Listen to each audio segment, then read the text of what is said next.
Salut à tous, bienvenue sur Aquitaine TV dans cette toute nouvelle émission Interdit au public.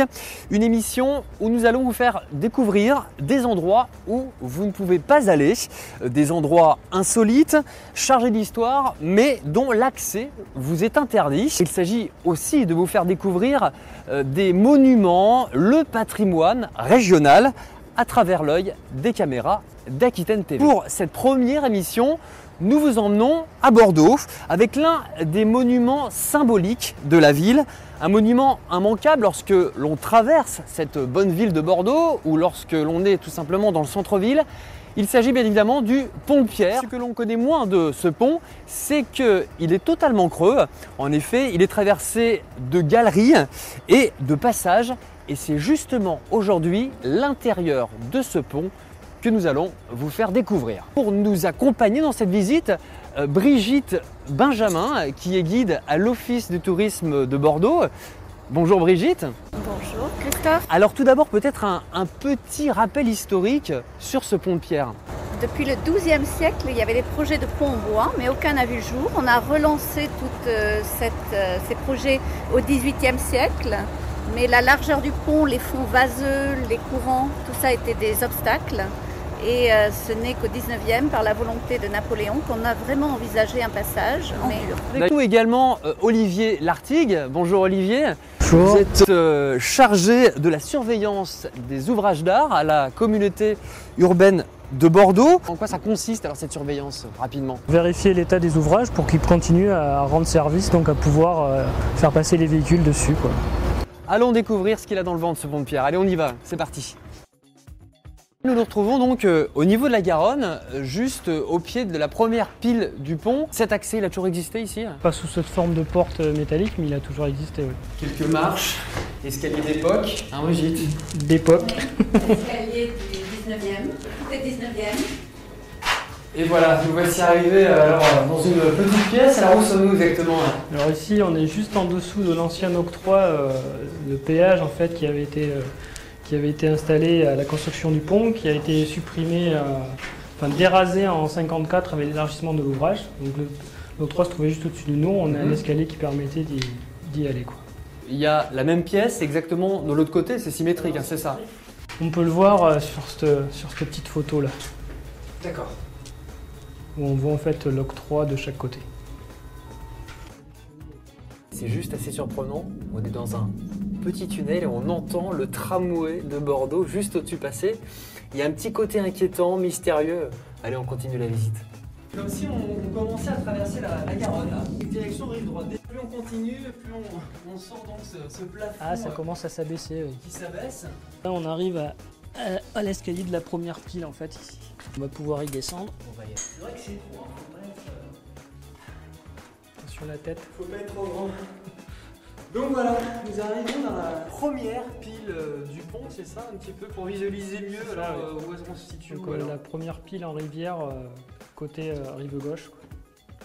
Donc là, on a l'eau de la Garonne juste en dessous de nous, quoi. Juste en dessous, l'eau de la Garonne, juste au-dessus, le tramway. Le tramway.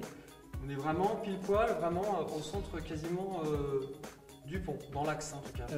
Au centre d'une pile, pas du pont. Pile. Il a fallu combien d'années pour construire ce pont? Vous avez peut-être aussi quelques chiffres aussi en tête.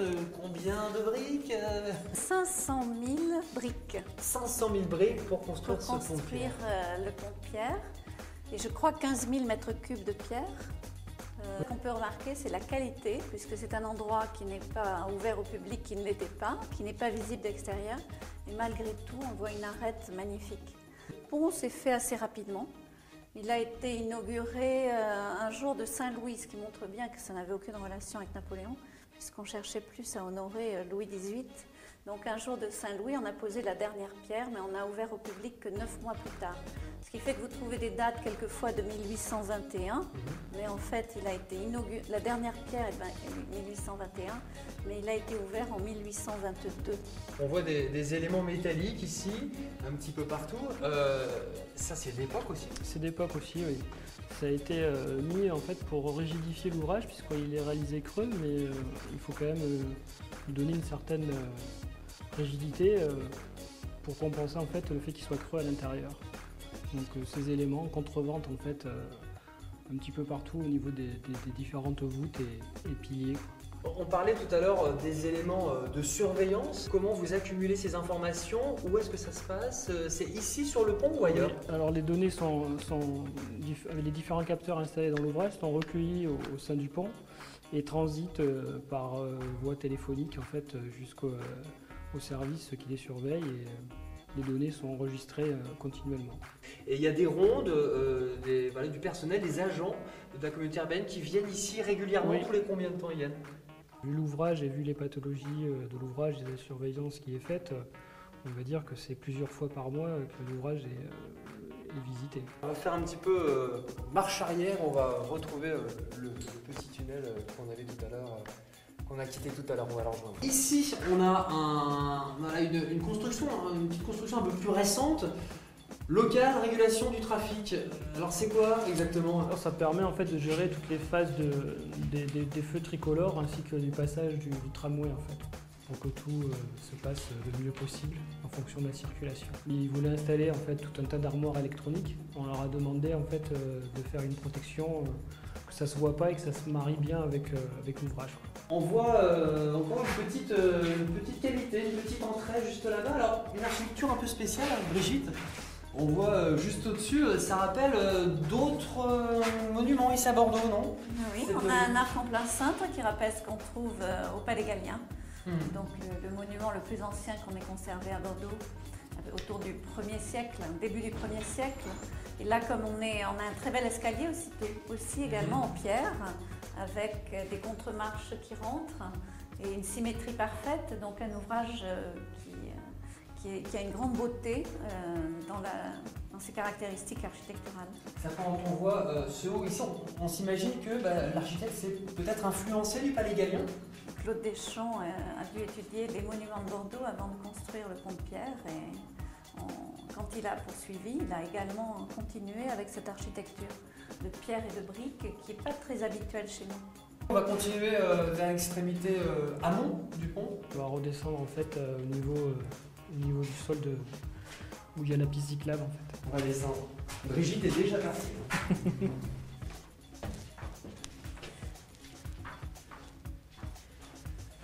Nous arrivons au niveau de la piste cyclable. Si on voit une réplique, une maquette du pont, alors qu'est-ce qu'on peut y découvrir? Alors c'est une maquette en fait qui représente schématiquement les piles de l'ouvrage et sur laquelle on voit en fait les fonds fluviaux qui sont sous chaque pile.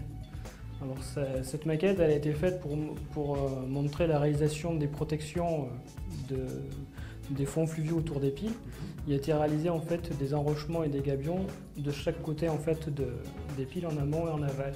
Tout ça pour éviter donc l'érosion autour des piles. Et c'est surveillé donc régulièrement par bathymétrie. C'est-à-dire qu'en fait il y a des bateaux, des radars qui contrôlent tout ça, avec des sonars, qui donnent des imageries ensuite, et voilà, tout ça est étudié. D'ailleurs là juste là on peut voir. On peut voir oui en fait le résultat d'une bathymétrie qui nous montre en fait les différentes profondeurs au niveau de la carapace, s'il y a des trous ou pas. D'accord. Trous qui seront après, suite à la bathymétrie, qui seront étudiés par des plongeurs.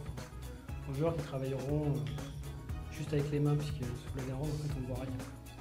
C'est vrai, le lot est très trouble, c'est argileuse. Et très trouble parce qu'il y a beaucoup d'alluvions. En fait. On a une idée un peu plus précise finalement de ce qu'il y a sous les piles de ce pont de pierre.